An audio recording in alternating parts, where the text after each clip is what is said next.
What's good with y'all, man? Sure, I had another reaction. Got Mr. Nightmare. This video came out 2 years ago, but I'm gonna still watch it. I ain't watch it, so. Got 3 chilling true Blizzard horror stories. I can't remember the last. Well, nah. The snowstorm, the same as a blizzard. I guess basically. Remember last year it was crazy. It was mad cold. Not even last year. That was like, not yet, about a year ago.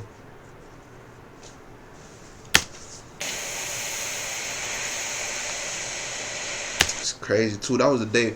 It was mad coast, like mad snow falling, negative something degrees. I'm talking about like freezing.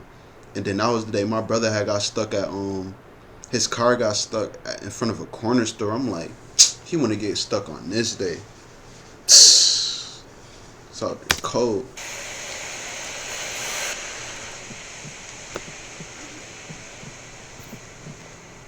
It was almost a decade ago. I was in the Adirondack Mountains for a hiking and skiing trip. I rented an Airbnb during the blizzard. Wait, went hiking and nestled in its own private section of woods, perfect for skiers and hikers. Though there was news of an incoming blizzard all of a sudden one day that week. I wasn't just going to cut my trip 3 days short though, and I already paid for it. I think it was a Friday, I don't remember. Damn, he already paid for it too? I woke up that morning to knocks at the front door of my cabin. I looked out the window in my bedroom, and I was greeted with nothing but white sheets of snow covering everything, with heavy snow still piling on. I looked to the front door, and there was this woman in a parka who looked rather distressed. I quickly threw on a change of clothes and opened the door. She was some 40-something-year-old woman. Her cheeks were red, and she looked freezing. She asked, in I guess as polite way as possible, if she could seek shelter here until the storm blew over. Nah. I figured it was the gentleman thing to do. No. So I invited her in. No, you can't. See, look, that'd be the crazy part too. You can't even really help people for real. I already know this about to be a setup. She probably about to have somebody. You don't know. She could be texting anybody. Come to your house, rob you, whatever. I already know it's about to happen. Like, told her to make herself comfortable while I heated up some coffee. Watch. She about to set him up. She about to call somebody. He about to get robbed or something like that. She plopped herself down on the couch and asked if I lived here. I told her it was just an Airbnb, then asked where she was coming from. She said she also rented an Airbnb up here, but she got caught in the blizzard and couldn't find her way back. She said her name was Meredith. I handed her a cup of coffee, but she refused it and said she was really tired. Then she asked if she could just rest on the couch. I allowed it, though, as I ate my breakfast. I can't lie, I felt really awkward. I didn't really know what to do after my breakfast. I didn't feel comfortable just hanging in the living room kitchen area, so I went back to my room to watch TV. Yeah, right. The snow was really coming down outside, and the wind... Bro, you gotta watch her, bro. You gotta hold, like, oh my god. So aggressive that the whistling streaked through the windows. Not too long after, another knock at the door. See, look, this is what I'm talking about. You about to get set up. Another knock at the door. Again, looked out the window. This time there was a man outside. See, look. I went to open the door, with Meredith now sitting up on the couch, asking who it was. She know who it is. I told her I don't know. She know who it is. It was like deja vu, because the man basically gave the same story, that he was caught in the blizzard and needed a place to stay. At this point, having already let Meredith in, I had to let him in too. No, I told him the same thing I told her, make yourself comfortable. He introduced himself as Mark. Meredith and Mark. They introduced themselves to each other as well, and they had a laugh at the fact that they were both in the same boat. Trying to be too friendly. It's not no coincidence that a second person came to your door and said the same thing. You should know by this point, like, nah, son up. Like, yeah, you gotta go. You gotta go. Even though it probably wouldn't even matter at that point because they got your address. Man. Praised me for letting them in. Meredith seemed more lively now, more open to conversation. So we talked about a bunch of random stuff, until there was nothing really left to talk about. The day dragged on into the night. It grew dark and cold inside the cabin. The snow was showing no signs of receding. I offered them whatever food was in the fridge throughout the day. Unfortunately for me, it seemed it was approaching that time that I had to designate where they would be sleeping. but Meredith kind of did that for me. She asked if I would allow the two of them to stay here for the night. I had to say yes. So they both slept on the couches. They know each other, bro. I slept in my room, of course. I fell asleep rather easily, with the knowledge that my belongings were under my bed and couldn't be easily stolen by these two strangers. I'm usually a heavy sleeper, but this night I woke up to a loud thump. I sat up. The door to my bedroom was open. The sound of the outside wind was incredibly loud. I discovered the front door to the cabin was open too. Like you just really. Oh my! I don't understand how people could like. How you just so comfortable doing that? Two people you don't even know. You let them sleep downstairs. You go upstairs in your room, just chilling, go to sleep. Like, bro, oh my god. Talk about all your belongings with you under your pillow. It don't matter. You got two strangers in your house. You don't know who they is. I already knew it was a setup by the first when she came to the door. Like, neither Meredith nor Mark were on the couch. I went out to the porch for a second, just to look into the woods. There were fresh-looking footsteps leading into the snow, and I could see Meredith just standing out there in the snow, facing me, holding what looked to be my travel bag. I yelled at her to come back here, along with a few choice words. I ran to my room to get my boots. As I rushed to put the boots on while on the couch, I noticed my bedroom door was now shut. oh, I 100% did not close that door. Was I about to open? dude still in the house. Hell no. Especially not after I heard footsteps on the other side of the door. I got my boots and coat on and ran to the front porch again. But now Meredith wasn't alone. Someone, a man, I couldn't tell if it was Mark or not, was standing next to her, holding her hand, and they were both facing the house. I didn't care about the bag anymore. I ran to my Jeep and drove through the 3 feet of snow. There had to be more than just those two people in the house that night, because someone else was in the bedroom. I was too nice. I let my guard down with two strangers. Obviously. I paid the price. Try and be too nice. I'm just happy they didn't kill me, though. Somehow I got the vibe they were trying to do more than just rob me of my bag. Stupid. I ain't gonna lie. He should have. Like 100%. He should have knew by the second time the dude came to the door talking about, "Can I stay here?" Talking about the same story with the first girl. Like, my older brother and I used to love to play out in the snow. We live by the woods. I'm not giving my town or state or any other details of our location, though. One night our parents let us go outside to play in the blizzard. We figured playing hide and seek would be fun since the footprints in the snow would create a new factor in the game. playing hide and seek in the blizzard is crazy. Was the one hiding first. We were playing in the woods with flashlights. I turned mine off once I found a place to hide, just to not give away my location. I ducked down in the deep snow between two big trees. I tried covering my tracks in the snow, but I couldn't possibly get all of them. I saw my brother's flashlight in the distance, coming in my direction. He was definitely going to find me, so I ran in the dark deeper into the woods. I definitely lost him because I didn't see his light anymore, or maybe he turned it off. Also, we knew these woods, and I knew which direction I was going. I wasn't going to get lost. Eventually, as I kept... I already know what this one about to be. Some random rare dude came from the woods stalking them or something like that. Looking though, I found another trail of footprints. They seemed like they were left there only a few minutes ago, so I started following them, expecting to find a deer at the end. As the footprints became more fresh, however, I started to realize they were boot prints, not animal footprints. This also meant I was getting closer to whoever just left these boot prints. I was thinking at first that it was my brother. Maybe he ran past me without me hearing it. I only thought that because I didn't see how or why anyone else would be out here in the middle of the blizzard.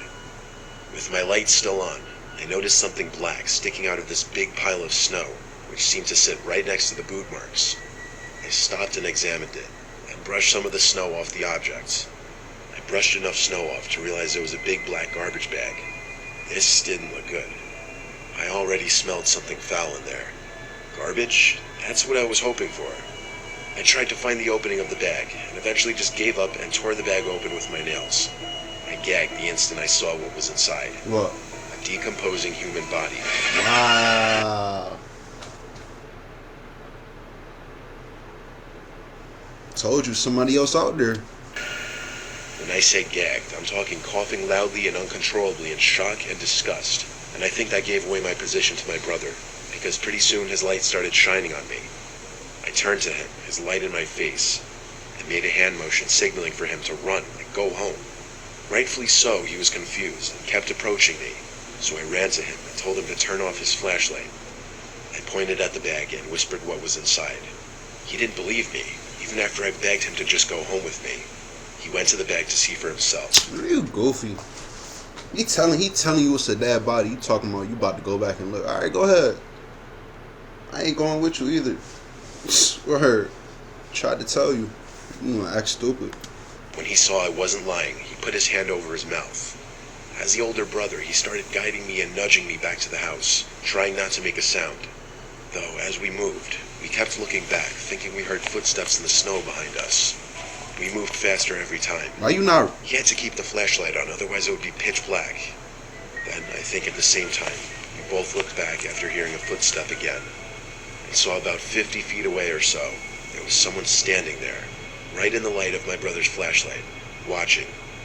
From there, we ran all the way back home. You should have been The running. man yelled something at us, but neither of us could make out what he said. We got back to the house 2 minutes later and told our parents, who called the police to report the dead body. The police came and asked us a bunch of questions. Then they sent out a search team based on our description of the location. They didn't make us go back out there. The search turned up no results, but they resumed the next day in the daylight, which was when we were asked for assistance in retracing our steps. We did the best we could, but the body was never found. It wouldn't be much of a surprise if whoever was out there moved the body after realizing there were 2 witnesses. Obviously. We were literally just little kids when this happened, and we were still being followed by possibly the person who hid that body there to begin with. I still wonder if we just narrowly escaped with our lives. Yeah, y'all did. You got lucky. Trying to play hide and seek in a blizzard in the woods. Like, what you doing out there? This is not a water bottle. It's an air-up bottle that flavors ordinary water.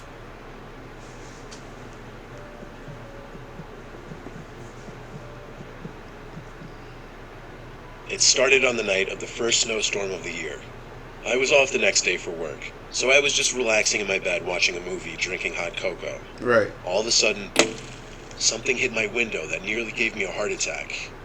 I looked at my window and saw the fresh mark of a snowball having just splattered over the glass. I opened the window to look outside, and I heard a kid's laughter. Well, that answered that. I closed the window again, and my attention shifted back to the movie. Not too long before, a second pow at the window, followed by the kid's laughter. This time I ignored it. I knew that by giving the kid a reaction, they would keep going. Apparently that worked, because no more snowballs were thrown at my window that night. The next night, though, it happened again, this time while I was asleep. I woke up to a much louder and more ferocious bang at the window from a snowball. Right. I opened the window and took a look outside. Though it wasn't snowing anymore, I still couldn't see too far out onto the lawn, though I did hear the laughing of the kid again. It was a boy's laughter. It sounded like a 10-year-old. I yelled something out the window at him. I think it was a threat, but nothing too serious to be directed at a child. It didn't happen again that night. The next day, a lot of the snow had melted, but most of the ground was still covered in a white sheet. After turning off my light in my room, I lay awake, anticipating and dreading the sound of a snowball hitting the glass that would once again make me jump out of my skin. And just like clockwork, it happened. That goddamn kid was back. I was ready this And if you don't go home out there playing, like, it's probably not even a kid for real. He about to say, I don't know. time. I jumped out of bed and looked out the window. This time, I saw just for maybe half a second the back of a kid running away into the darkness. I threw on my shoes and coat and ran outside to find him. I found where his footsteps started at my window, and I followed them. I ran as fast as I could, trying to catch up to him. His footprints led me down a grass field until I reached a I road. ain't gonna lie, I probably wouldn't do all that. It's a blizzard, like, you tripping. I ain't about to go outside. He honestly, probably should just ignored him. After that first time you look, after the second time you like, alright. Just keep ignoring him. The footprints stopped at a big sycamore tree.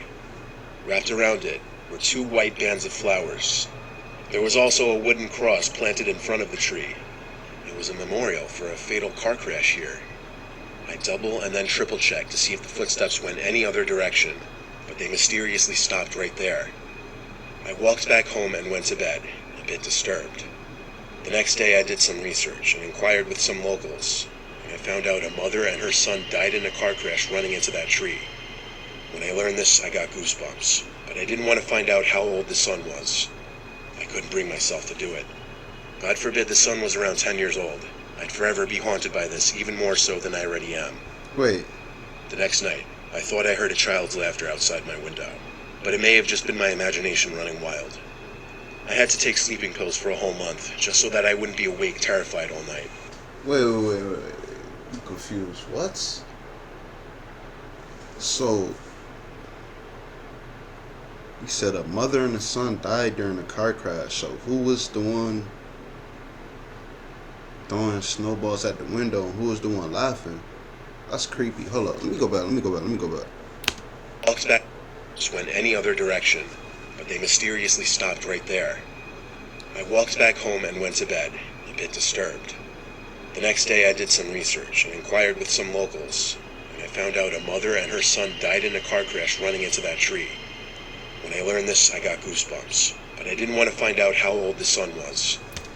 So who is the one throwing snowballs at the window and where the laugh coming from? I couldn't bring myself to do it. God forbid the son was around 10 years old. I'd forever be haunted by this, even more so than I already am. The next night, I thought I heard a child's laughter outside my window, but it may have just been my imagination running wild. I had to take sleeping pills for a whole month, just so that I wouldn't be awake terrified all night. A whole month? Damn, it was that bad? A whole month. Crazy.